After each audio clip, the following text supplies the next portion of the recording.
அனைவருக்கும் வணக்கம். நான் உங்கள் ஜெரோம். நான் இன்னைக்கு பத்மநாபபுரம் தொகுதி எம்எல்ஏ இருக்கிற மனோ தங்கராஜ் அவரை பற்றி நான் பேச போகிறேன்.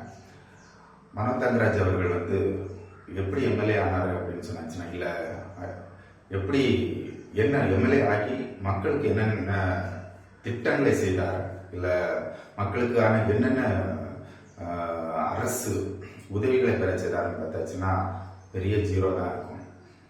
ஆரம்ப காலகட்டத்தில் 10 வருடத்திற்கு முன்னாடி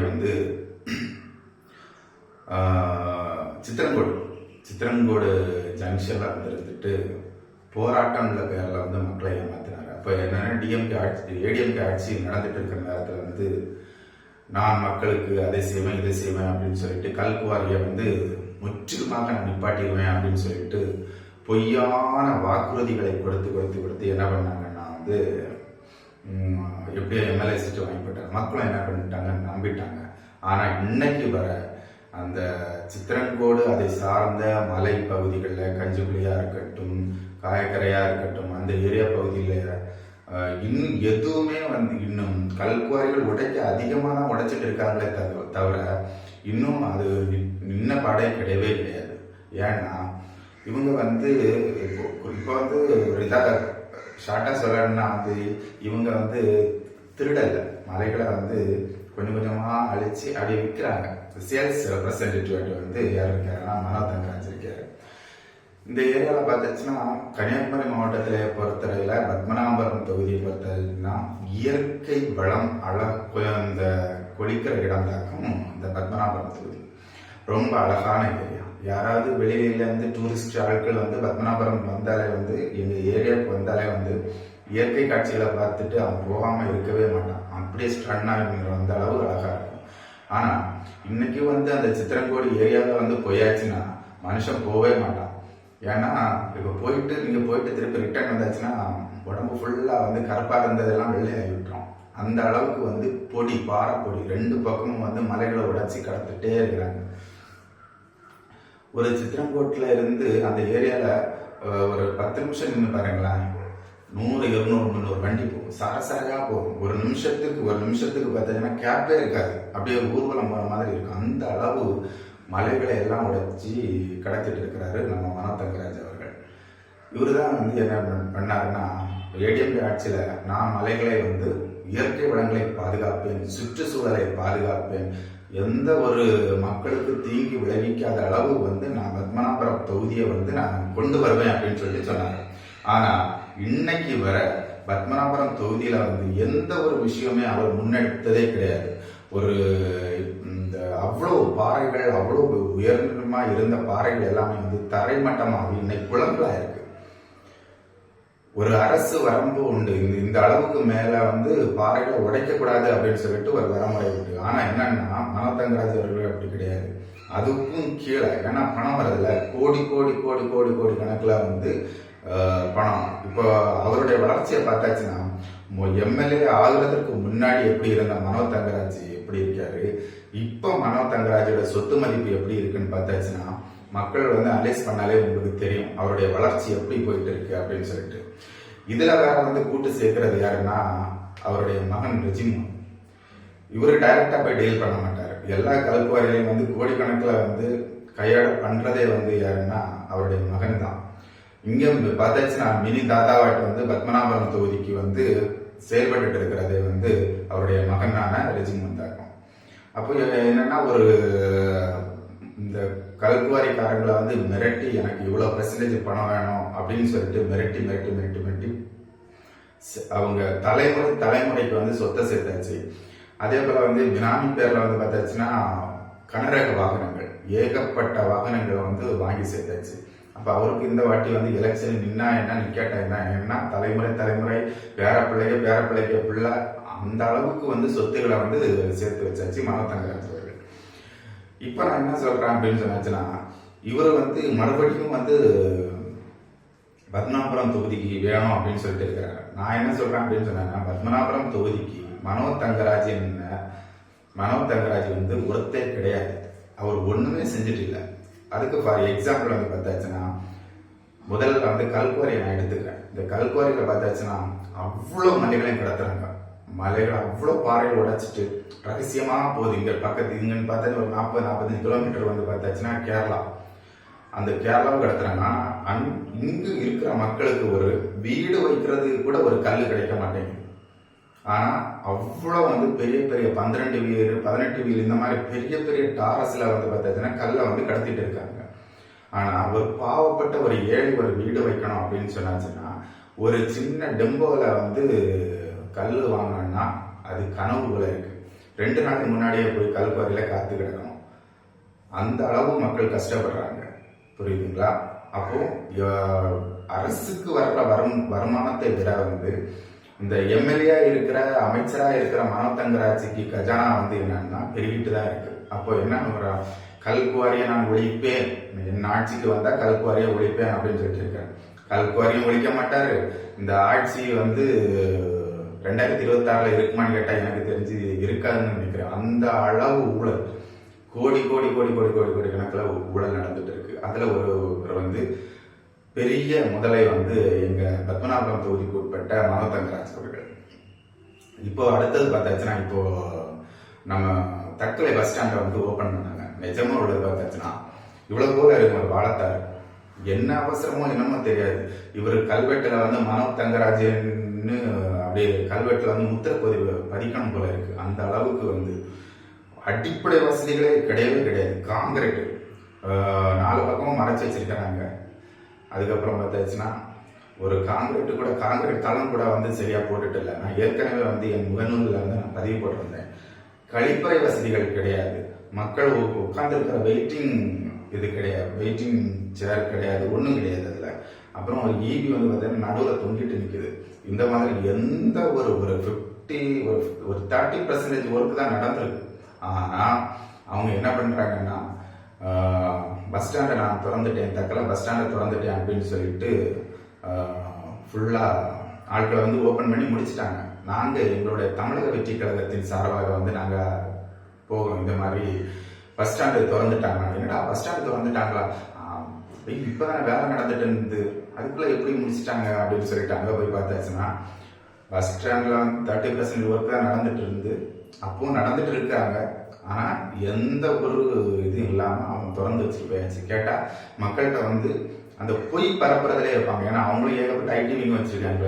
தக்கலை பஸ் ஸ்டாண்ட் மனோ தங்கராஜ் அவர்களால் திறக்கப்பட்டுள்ளது அப்படின்னு சொல்லிட்டு. அதுக்கப்புறம் இப்ப ஒரு லாஸ்டா ஒரு 3 days முன்னாடி வந்து பார்த்தீங்கன்னா ஒரு மினி ஸ்டேடியம் குலசீகரம் பகுதியில் அங்க போய் பார்த்தாச்சுன்னா வந்து வெறும் மேல போட்டிருக்கு மினி ஸ்டேடியம் சொல்லிட்டு ஒரு கோபுரம் மட்டும் மேல ஃப்ரண்ட்ல வச்சிருக்காங்க என்ட்ரன்ஸ்ல. உள்ளுக்கு போய் பார்த்தாச்சுன்னா எந்த ஒரு இதுவுமே கிடையவே கிடையாது. அங்குள்ள மக்கள் பாதிக்கப்படுகிறாங்க. அங்க 4 பக்கம் காம்பவுண்ட் கிடையாது. அதே போல வந்து எந்த ஒரு அடிப்படை வசதியும் கிடையாது. குடிகாரர்களின் கூடாரமாக அமையுது. அங்க சரக்கு வாங்கிட்டு கிரவுண்ட்ல போய் உட்காந்து இருந்துட்டு சரக்கு அடிச்சுட்டு போறாங்க. ஓபன் பிளேஸ் இருக்கிறனால பக்கத்து வீட்டுல இருக்கிறவங்களுக்கு ஜன்னல் கண்ணாடி எல்லாமே உடையுது. இன்னும் கிரிக்கெட் விளையாடி நீ என்ன பண்ண, நீ நடத்து, உனக்கு இந்த என்ன அவசரம்னு கேட்கிற. இப்போ பஸ் ஸ்டாண்டை திறக்கிறதுனால உனக்கு என்ன அவசரம்? மக்களுக்கு தெரியும் நீ ஒண்ணுமே செஞ்சிருக்க மாட்டா அப்படின்னு சொல்லிட்டு. இப்ப நீ ஸ்டேடியத்தை வந்து நீ திறக்கிற, ஸ்டேடியத்தை திறந்த இல்லையா, அதுல என்ன அடிப்படை வசதி தெரிஞ்சுட்டு ஊர் மக்களுக்கு தெரியுமா தெரியாதா? கண்டிப்பா தெரியும். ஒவ்வொருத்தரும் நான் பேட்டி கொடுத்துட்டு இருக்காங்க. பக்கத்து வீட்டுல ஒரு வயதான தம்பதிகள் இருக்காங்க. அவங்களுக்கு 2 பெண் குழந்தைகள் இருக்காங்க. அந்த ஏரியா ஃபுல்லாவே வந்து பொதுமக்கள் இருக்கிறாங்க. இவங்க விளையாடி அந்த பந்து அடிக்கிறது எல்லாமே அவங்க வீட்டு செவரு கண்ணாடிகள் எல்லாம் வந்து உடைஞ்சு போச்சு. அப்ப மக்களுக்கு நீ என்ன பாதுகாப்பு கொடுக்குற? அதுலயும் இதாச்சா. அதுக்கப்புறம் கஞ்சிப்புலி அந்த பக்கத்துல பார்த்தாச்சுன்னா ட்ரக்கிங், நான் இயற்கை வளங்களை பாதுகாப்புன்னு சொல்லிட்டு மலை ஏறுவதற்கான மக்கள் வந்து இங்க வந்து மலை ஏறலாம். கிட்டத்தட்ட 4 கிலோமீட்டர். நான் டெய்லி அந்த பக்கம் தான் போயிட்டு வருவேன். அங்க போய் பார்த்தாச்சுன்னா அங்கேயும் அதே மாதிரிதான் விளம்பரம் மட்டும், நான் அது செய்தேன் இது செய்தேன் அப்படி இப்படின்னு சொல்லிட்டு செஞ்சுட்டே இருக்கிறாங்க. மக்களுக்கு அன்றாட அடிப்படை வசதிகள் அவர் எதுவுமே செய்யல. ஒரு குடிநீர் வசதியா இருக்கட்டும், மக்களுடைய நலத்திட்டங்களா இருக்கட்டும். அப்படி நலத்திட்டம் எப்படி கொடுப்பாரு அப்படின்னு சொன்னாச்சுன்னா டிஎம்கே பார்ட்டியா இருக்கும். அவங்கள மட்டும் அவங்க கட்சியை சார்ந்தவர்களுக்கு மட்டும்தான் வந்து அது வசதியானவங்க தான் கொடுப்பார தவிர பாவப்பட்ட மக்கள், பாவமர மக்கள், அன்றாட கூலிகளுக்கு வந்து அவர் எந்த உதவியுமே செய்யறதே கிடையாது. ஒரு இடத்துல ரோட்டுக்காண்டி நம்ம போறோம் அப்படின்னு சொன்னாச்சுனாலும் சரி, வேற ஏதாவது ஒரு விஷயம் சொன்னாலே அது நம்ம ஆளா அப்படின்னு சொல்லிட்டு கேட்பாங்க. புரியுதுங்களா? இந்த அளவுக்கு கேட்டு கெட்டு மக்கள்கிட்ட வந்து மக்களை ஏமாத்தி ஒரு பிழைப்பை நடத்துறது வந்து மனோ தங்கராஜ் அவர்கள். அதே போல வந்து மத அரசியலை கையில எடுத்து வச்சிருக்காரு. இங்க பிஜேபி வந்தாச்சுன்னா அது பண்ணிடுறோம், மற்ற கட்சிகள் வந்து அது செஞ்சிடும், நான் உங்களுக்கு அது செய்யறேன் இது செய்யறேன்னு சொல்லிட்டு ஒவ்வொரு சர்ச்சைகளையும் போயிட்டு ஒரு சர்ச்சையை விடுறது கிடையாது. நான் பாஸ்டருடைய மகன் அப்படின்னு சொல்லிட்டு அது ஒரு பிம்பத்தை கிரியேட் பண்ணி மக்களை ஏமாத்தி இவர் போயிட்டு ஃபுல்லாக இப்போ எலெக்ஷனுக்கு ஓட்டு கேட்க ஆரம்பிச்சிட்டாரு. எந்த ஒரு கட்சி எந்த ஒரு சர்ச்சையிலையும் வந்து பார்த்தாச்சுன்னா ஒரு நிகழ்வுனால ஓடி போயிடுறாரு. இவ்வளவு நாளாக வந்து வராதவரெல்லாம் இப்போ போறாரு. நான் சிறுபான்மையின மக்களுக்கு வந்து நான் தூணா இருக்கிறேன்னு சொல்லிட்டு, என்ன தூணும் எனக்கு தெரியல. ஆனா இப்போ பயங்கர தூணா இருக்காரு. ஏன்னா எலெக்ஷன் வந்துச்சுல, இன்னும் ஒரு மாசத்துல எலெக்ஷன் வந்துச்சுல, அதனால பயங்கர தூணா இருக்கிறேன் அப்படின்னு சொல்லிட்டு இருக்காங்க. அதனால அன்புள்ள மக்களுக்கு நான் என்ன சொல்றேன்னா, இந்த பத்மநாபம் தொகுதிக்கு உட்பட்ட மக்களுக்கு என்ன சொல்றேன், மக்களுக்கு நீங்க கொஞ்சம் சிந்திங்க. உங்களை வந்து பெரிய அளவு சிந்திக்கல, கொஞ்சம் சிந்திங்க. இதே மனோ தங்கராஜ் 10 வருடத்துக்கு முன்னாக என்ன சொன்னாரு, இப்ப என்ன செஞ்சுட்டு இருக்கிறாரு, அது கொஞ்சம் அதை நீங்க யோசித்தீங்க அப்படின்னு சொன்னாச்சுன்னா நீங்க கண்டிப்பா வந்து ஒரு மாற்றத்துக்கான ஒரு வழிமுறைகளை நீங்க உருவாக்கலாம். மாற்றம் ஏன் வேணும் அப்படின்னு சொன்னாச்சுன்னா, இந்த செய்யாத வேலை செஞ்சேன்னு சொல்லுவாங்க, அது 100% முடிக்காத வேலை நான் முடிச்சுட்டேன்னு சொல்லுவாங்க. மக்களுக்கு நான் அதை செஞ்சுட்டு என்ன செஞ்சேன் விளம்பர மாடல். அவங்க போவாரு, ஒரு ஸ்கூலோ ஒரு காலேஜுக்கோ போவாரு, அங்க போயிட்டு கலரை அடிப்பாரு, கம்பு சுத்துவாரு. ஒரு விளம்பரத்தை தான் வந்து அவர் ஒரு பிம்பத்தை உருவாக்குறாரே தவிர அவர் வந்து மக்களுக்குன்னு உழைக்கிறது பார்த்தாச்சுன்னா சுத்தமா கிடையாது. ஏதோ 1-2 பேருக்கு வந்து அவங்க கட்சியை சார்ந்தவங்களுக்கு செஞ்சிருப்பாங்களா என்னன்னு தெரியல. ஆனால் படித்த மக்கள் அனைவரும் இருக்கிறது வந்து கன்னியாகுமரி மாவட்டத்தில். கன்னியாகுமரி மாவட்டத்துல இவ்வளவு தெளிந்த படித்த மக்கள் இருக்கும்போது இந்த மாதிரி ஒரு திருடர்கள் வந்து மறுபடியும் ஆட்சிக்கு அமர்த்துறது வந்து ரொம்ப வெட்கக்கேடானது. இன்னொன்று சொல்றேன், ஒரு ஏழையா இருக்கட்டு தான் பையன் படிக்கணும், தான் பொண்ணு படிக்கணும் அப்படின்னு சொல்லிட்டு அந்த மாதிரி வந்து ஒரு ஹை குவாலிஃபைடு வந்து படிக்க வைக்கிறாங்க கன்னியாகுமரி மாவட்டத்துல. ஏன் வந்து சாப்பாட்டு வழி இல்லாம இருந்தா கூட பிள்ளைங்களை படிக்க வைக்கிறாங்க. ஆனா அந்த பிள்ளைகளுக்கு தரமான வேலை வாய்ப்புகள் கிடைக்குதா? இதுல கன்னியாகுமரி மாவட்டத்துல வந்து வேலை வாய்ப்புகள் இருக்குதா? கிடையாது, ஒண்ணுமே கிடையாது. அவன் இங்க இருந்து போயாச்சுன்னா பிஇ முடிச்சுட்டு கொத்தனார் கையாள வேலைக்கு போறான், மேஸ்திரி பணிக்கு போறான், சென்டரிங் வேலைக்கு போறான், ஒயரிங் வேலைக்கு போறான். இந்த மாதிரி தினக்கூலி வேலைக்கு போயிட்டு இருக்கான். படித்த பட்டதாரி மக்கள் போயிட்டு இருக்காங்க. சரி, ரெண்டாவது டீச்சர் ஒரு எம்ஏ பிஎட் எம்ஃபில் முடிச்சவங்க கூட 7,000 ரூபாய் சம்பளத்துக்கு வந்து வேலைக்கு போறாங்க. 7,000 7,500. இதே சுற்றுவட்டார பகுதியில் உள்ள ஒரு ஸ்கூல்ல உள்ள ஆங்கில மீடியம் ஸ்கூலா இருக்கட்டும், இதே இது வந்து இவ்வளவோ டிகிரிகள் வச்ச மக்கள் வந்து ஒரு சரியான வேலை வாய்ப்பு இல்லை, சரியான சம்பளம் கிடையாது. இவன் என்ன பண்றான், கன்னியாகுமரி மாவட்டத்தை விட்டே குழப்பம் பண்ணுது. நாளைக்கு இன்னொரு பத்மநாபபுரம் இருக்கான்னே தெரியாது. ஏன்னா அவங்க வந்து இங்க படிச்சுட்டு ஒவ்வொரு வேற ஸ்டேட்டுக்கு போறான், வேலை கிடைச்ச ஸ்டேட்டுக்கு. ஒரு தொழில் அவனுக்கு வந்து தொடங்குறதுக்கு வந்து நீ ஏதாவது பண்றியா, இல்ல வந்து ஒரு தொழிற்சாலைகள், இந்த தொழிற்சாலைகள் வந்து எவ்வளவு முக்கியத்துவம் வாய்ந்தது. நம்ம கன்னியாகுமரி மாவட்டத்தை விட்டு வேற எந்த ஒரு மாவட்டத்துக்கு போனாலும் கண்டிப்பா ஒரு தொழிற்சாலைகள் சம்பந்தமா இருக்கு, தொழில் பூங்கா இருக்கு, ஐடி பார்க் இருக்கு, மக்களுக்கு வேலை வாய்ப்புகள் கொடுக்கு. ஏன் நீ அந்த எம்எல்ஏக்கள் வந்து கேட்டு வாங்கும்போது நீ ஏன் வந்து பத்மநாபபுரம் தொகுதியும் கன்னியாகுமரி மாவட்ட மக்களுக்கு மட்டும் அநீதி இழைக்கிறீங்க சொல்லுங்க? ஒவ்வொரு மக்களுக்கு வேலை வாய்ப்பு இல்லை. வேலை வாய்ப்பு இல்லாம மக்கள் நாடு விட்டு நாடு போறாங்க, வெளிநாட்டுக்கு போறான், அங்க போய் கஷ்டப்படுறான், அங்கே இதே கூலி வேலை செய்யறான், கேட்டா வெளிநாடு அப்படிங்கிறான். மக்களுக்கு சரியான வந்து ஒரு தொழில் முனைவு வாய்ப்பே கிடையவே கிடையாது இந்த கன்னியாகுமரி மாவட்டத்தில் வந்து. அதே போல சுத்தமான குடிநீர் கிடையாது, இயற்கை வளங்கள் எல்லாம் போகுது. ஏன்னா நீங்க தான் கல் உடைச்சு தின்னுட்டு இருக்கிறீங்களே, போயிடுது. மக்கள் நிம்மதியாக உறக்கம் கிடையாது. கல் வெடி வைக்கிறதுனால வந்து பக்கத்தில் இருக்கிற வீடுகள் எல்லாமே வந்து விரிசல் ஏற்படுது. அவன் எப்படா அந்த இடத்தை விட்டுட்டு ஓடி போயிடலாமான்னு இருக்கு. அதாவது இயற்கை சூழல் மிகுந்த இடத்துல நான் வீடை விட்டுட்டு போறேன்னா மக்களுடைய மனநிலை எப்படி இருக்குன்னு சொல்லிட்டு பாருங்க. ரெண்டாவது, அதுக்கப்புறம் பார்த்தாச்சுன்னா வந்து மக்களோட மக்களாக இருக்கிறேன் அப்படின்னு சொல்றீங்களே, நீங்களே யோசித்து பாருங்கண்ணா. ஒண்ணுமே கிடையாது. என்ன மக்களோட மக்களா இருக்கிறீங்க? ஒண்ணுமே கிடையாது. அதனால மக்கள் அனைவரும் சிந்திங்க. ஒரு மக்களுக்கு ஒரு நன்மை பயக்கிறது எதுவுமே கிடையாது, எதுவுமே கிடையாது. இந்த திமுக ஆட்சியில மனோ தங்கராஜ் எம்எல்ஏவா இருக்கிறாரு, அமைச்சரா இருக்கிறாரு. இந்த தொகுதியில அவருடைய செயல்பாடுங்கிறது வந்து 0.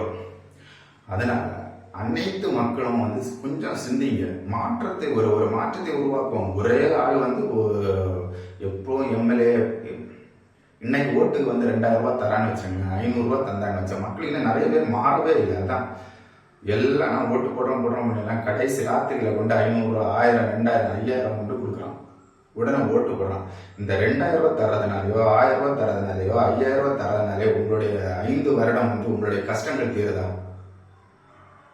ஒரு 5 நிமிஷம் செலவுக்காக அவன் தர 5000 ரூபாய் வந்து நீங்க பெருசா போட்டு அவனை ஓட்ட போட்டு அவனை கோடிக்கணக்கில் சம்பாதிக்க வைக்கிறீங்களே, உங்கள் குடும்பங்களை நீங்க பாத்தீங்களா? அதனால இந்த மாதிரி அயோக்கியமார்களை எல்லாம் வந்து இனிமேல் வந்து இந்த ஆட்சியில வைக்காதீங்க. பத்மநாபபுரம் தொகுதி வந்து ஒரு நல்ல தொகுதி. அந்த தொகுதியை மறுசீராய்வு பண்ணுங்க. ஒரு மக்களும் வந்து அரசியல் வந்து தெரிஞ்சுக்கங்க. நம்ம வேலைக்கு போனோம், வீட்டில் வந்தோம், பிள்ளைங்களை பார்த்தோம், ஃபேமிலி கூட இருந்தோம் அப்படின்னு சொல்லிட்டு இருக்காதீங்க. இந்த 5 வருஷ ஆட்சி வந்து முக்கியமான ஆட்சியாக வந்து ஒவ்வொரு மக்களுக்கும் வந்து தனிப்பட்ட ஒவ்வொரு மக்களுக்கும் முக்கியமானது. அரசியல் சொல்லிக் கொடுங்க. இப்போ உள்ள பிள்ளைங்களுக்கு அரசியல் தெரியுது. பழைய காலத்து ஆட்கள் வந்து இன்னும் அப்படியே இருக்கிறேன், உதயசூரியன் உதயசூரியன் அப்படியே நினைச்சிட்டு இருக்காதீங்க.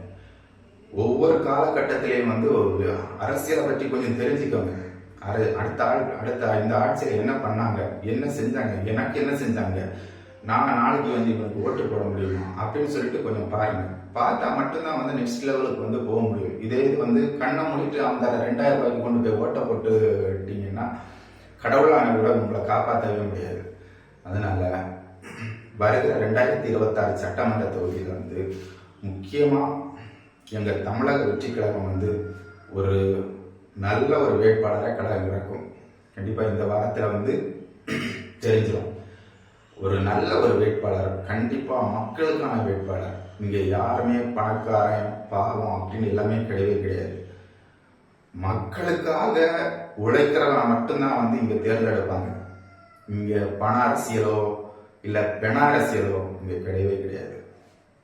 மக்களுக்கு என்ன செய்ய வரான் அதை தான் வந்து தளபதி திரு விஜய் அவர்கள் வந்து மேற்கோள் காட்டிட்டு இருக்கிறாரு.